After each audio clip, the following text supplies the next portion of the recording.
We need to prioritize this and leave this to after the revolution. That's the mistake that the Soviet Union made. That's the mistake that was made all around the world.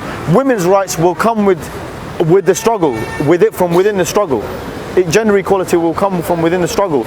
Alternative forms of economy will prosper from within the struggle. It's not, let's protect our little plot of land here, and then after the revolution we'll think about the rest of it, But until then I'll still continue exploiting the women in society, or kind of saying, yeah, okay, you can, stay in the kitchen, or, only help the war effort from, behind the man.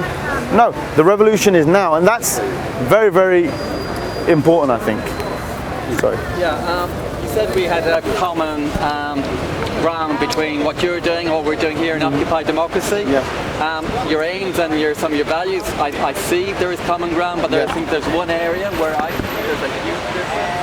We are here as a peaceful, non-violent, democratic movement, and we took on London's government, the entire force of the police, through peaceful interaction, and we're here successfully on our 9th day. That's what we set out to achieve. So I think Mandela, Gandhi, Martin Luther King advocating non-violence. You seem to be a very violent movement. Mandela didn't advocate non-violence. He actually moved to it. Yeah, but he moved to genocide. So I'm actually saying, okay. Excuse me. No. Excuse me. He's got a point. Yeah. So I'm saying we have adopted that value, a non-violent value, and it seems to me you have been a violent movement with laudable aims for 40 years and hasn't worked. You're still talking about sacrificing yourself with the last bullet. I won't sacrifice myself with the last bullet. I'll allow them to kill me with their last bullet. So I think that's really important. So I would actually just ask that question and put that there for you. Violence is a very contentious issue everywhere in the world, especially now in the 21st century, when a lot of revolutionary movements couldn't succeed in their aims by using violence. You can look all around the world, especially in the 20th century, and national liberation movements especially that used violence, and staged insurgencies against the states that they were fighting against, usually ended up toppling themselves from within, or usually ended up not staying true to their ideals because of the use of violence, because violence or militarism engenders hierarchy, it engenders these kind of things. So we're aware of these questions. We've rejected violence, but we've not rejected self-defense. Now there's a difference. In history there's a difference in terms of what violence is and what self-defense is. So our legitimate self-defense as the Kurdish people is geared at protecting our existence. Now, if the police came here and shot 5 people, you'd come back tomorrow, the next day, probably not unarmed, or you'd probably wear a vest or something. Now, the point I'm making is that we have been brutalized as a nation, I grew up in this country mostly. I've been to areas of war. I've had planes flying over me, bombs falling.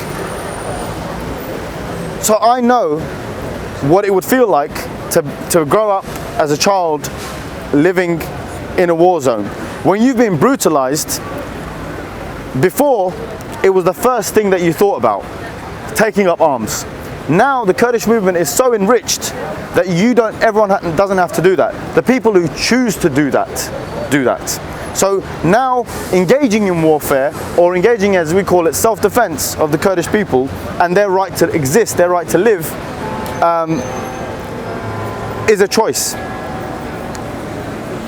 It's still complicated because we instigated the peace process in Turkey in order to stop the fighting. So for the last 2 years, there hasn't been much fighting in Turkey against the Turkish state, between the Turkish state and Kurdish guerrillas. And the reason was so that we could implement our system, the system that we're talking about. Because one of the things that the powers that be do is they keep the Middle East fighting. And you cannot set up anything when you're fighting. You cannot set up any systems, you cannot set up any... So we're aware of this. But the reality is that they're not letting us not fight yet. So it's pacifism is only good when you haven't got a gun held to your head.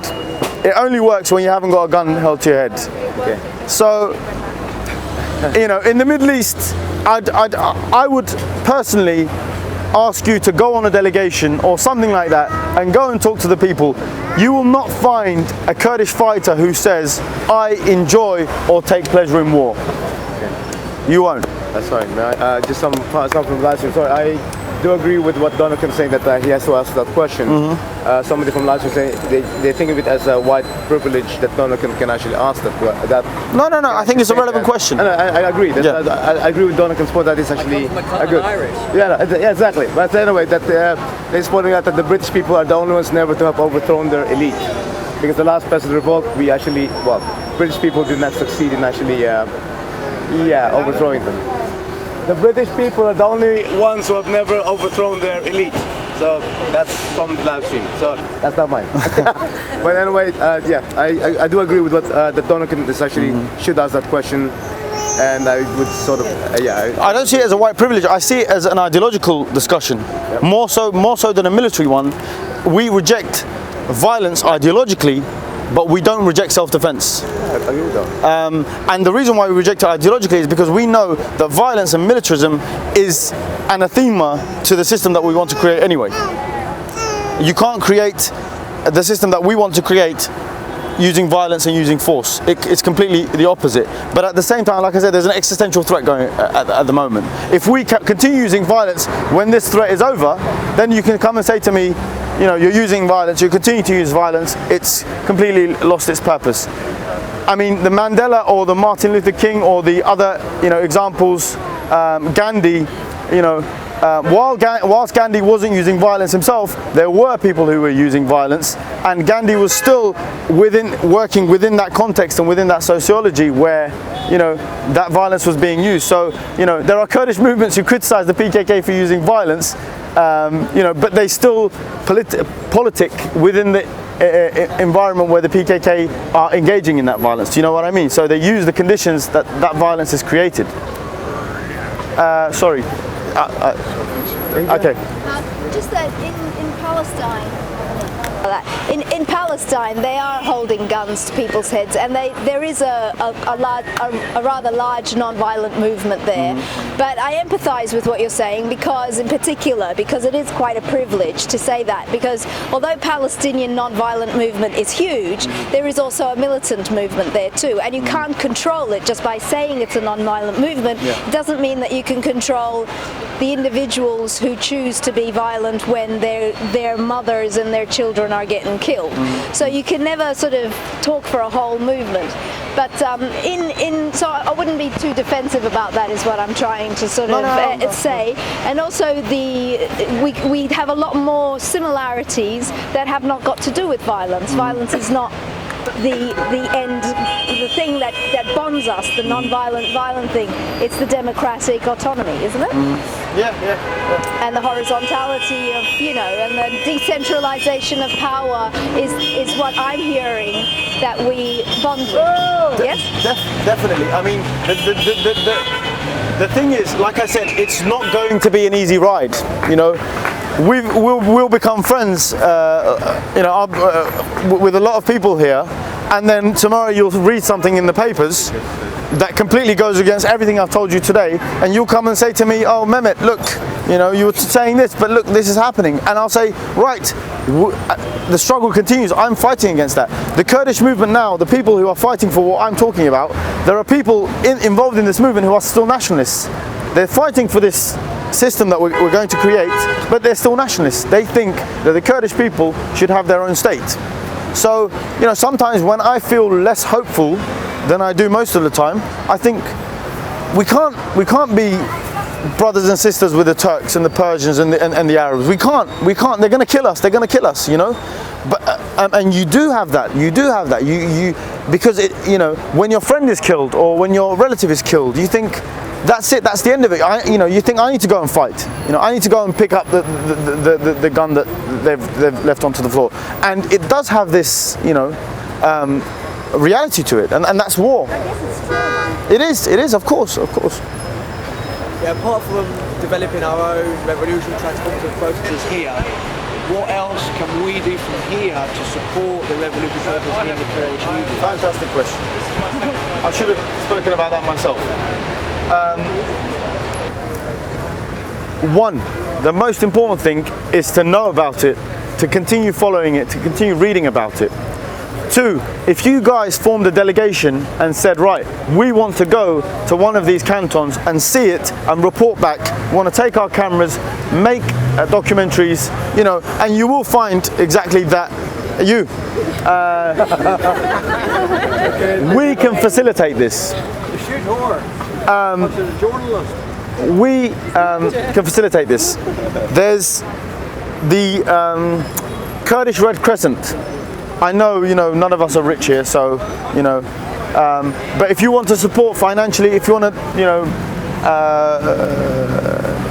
organise an evening with films or music or something like this, to contribute a few pounds, a few £100, whatever, the Kurdish Red Crescent does the best work for these areas. You can find them on Google, you can donate to them through PayPal and stuff like that. What else? Develop solidarity. You know, there's the Peace in Kurdistan campaign, which you can find their details again on the internet. They're the most kind of important institution here, which sends out daily briefs about the developments in the region. If you get onto their mailing list, you can get that.